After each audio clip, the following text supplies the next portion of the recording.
spoken in the past about you're always ready and capable if asked to have more usage, right? And they kind of showed that in the first half. But what was the mindset, and how did you feel like that played out in the first half today? Yeah, I mean, my mindset was more so just to be aggressive, to be vocal. There were some of those guys I haven't really played with in a while or haven't played with at all, any reps. So I was just trying to get us in situations to where I can get them the ball where they needed and try to just be aggressive myself and look for my own shots as well. And then just how did it look good, but how did it feel your first run, at this point of the preseason? Now we've got only, 2.5 weeks until the season opener. How do you feel going into it? Yeah, I mean, it felt good to have the game back, just simply put in that way, just to go out there and compete, play the game I love, and to go out there and put some minutes together. So obviously it was my first game, our second game of the preseason. We made some strides comparative to last game, and we're just going to continue to try to grow. And just from your standpoint, any insight into Vanderbilt, the way that he's moving, kind of what he added over the summer and the dimension that can add to the team relative to last year? Obviously, he came in injured and needed all that time to rehab before joining. Yeah, I mean, I tell Vando all the time, like, I get way more comfortable when he's on the floor, especially when I'm on the floor with him. Like, it's just knowing the edge and the competitive edge he's bringing, the defensive intensity. He has a high IQ on the offensive side as well. He knows when to get to the next action, when to attack himself. So I've really enjoyed my time playing with Vando, and it's great to watch him play and great to see him moving well.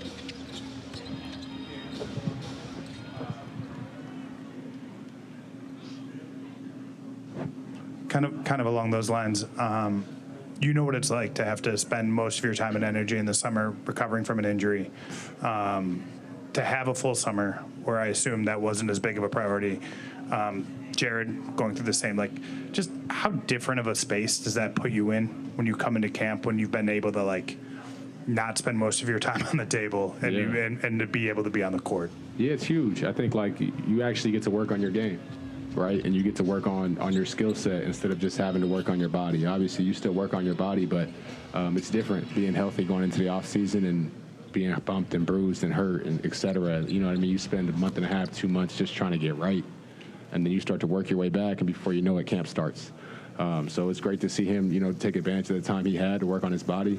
Myself as well, coming into camp, it gives yourself a lot of confidence when you have confidence in how you move. When last season ended, you said on media day, it was like, I'm focused on finding ways to be better off the ball offensively. What did that look like practically in terms of your workouts? And was that more catch and shoot drill? Specifically, what were the things that you were doing to try to make sure that when Luka and LeBron and AR are on the court that you're still involved and can help? Yeah, well, I mean, I took the first couple weeks off of the court, and just worked in the weight room and my conditioning and just tried to stay in as much as I could in game shape.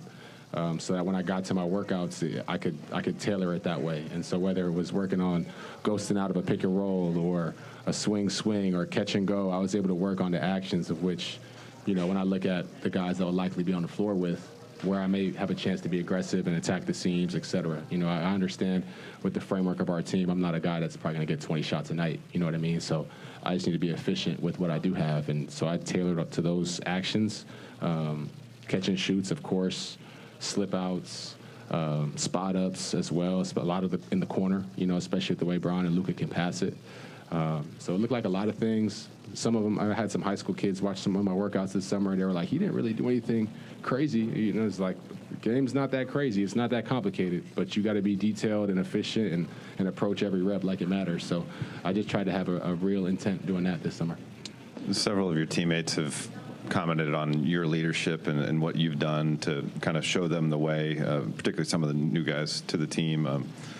And it showed even more so on a night like tonight where LeBron and Luka and AR aren't suited up. Kind of how do you view your approach to providing leadership with this team? And I know it's not like a structured, set-in-stone thing where, just because LeBron and Luka are the captains, they might not necessarily be providing all the leadership. Just kind of how do you kind of take that as part of your role with this team? Yeah, I mean, I think it took me a little bit of time to find my voice here. And I think I think I'm naturally a leader. I think I have some natural leader qualities and characteristics, and I found my voice here. And I've been just trying to push everyone, whether it's the young guys that just got here or whether it's DA or Jax or whoever. I'm just trying to just do what I can to help this whole unit move forward. And it'll look different each day. You know, of course, I'll be vocal, but tonight it was me being on the ball and playing 19 and getting some shots up. The next night it might be me defending, or it might be me out and just communicating. But just doing whatever I can to move the needle forward.